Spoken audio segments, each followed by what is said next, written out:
itu akan dilakukan operasi keselamatan stakeholdernya, leading stakeholdernya yang terdepan adalah satuan lalu lintas.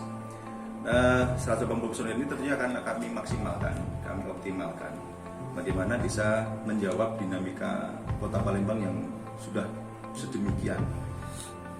Buat kami yang saya baru masuk Palembang sekitar 5 bulan, sebelumnya saya berada di area Kalimantan.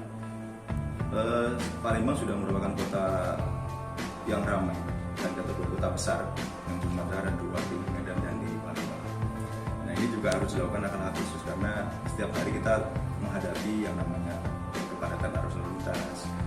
Kurang lebih ya. Iya, kurang lebih 1 tahun dari tahun kemarin itu juga berarti kan kondusivitas yang tahun kemarin sama tahun ini masih tetap sama. Yang dilakukan apa, ada perbedaan juga nih Pak? Memang COVID-19 ini kemudian akan merubah semua tatanan kehidupan masyarakat kita ya, termasuk dalam hal ini di bidang lalu lintas.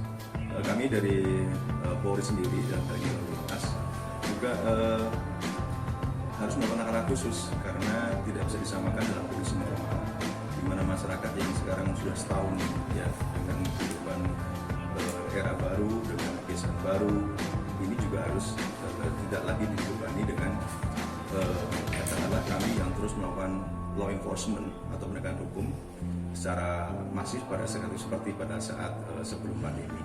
Ini juga ada arahan khusus dari pimpinan untuk lebih peka dan empati kepada masyarakat. Namun sisi lain kami juga harus tuntut untuk menjamin masyarakat tetap taat dan patuh kepada aturan lalu lintas karena ujungnya adalah buat masyarakat sendiri ketika terjadi kenyamanan, kemudian keteraturan, tidak terjadi kecelakaan lalu lintas dan seterusnya, itu kan bagian yang kita harapkan. Namun sebenarnya manfaat yang diterima masyarakat adalah mereka selamat sampai rumah.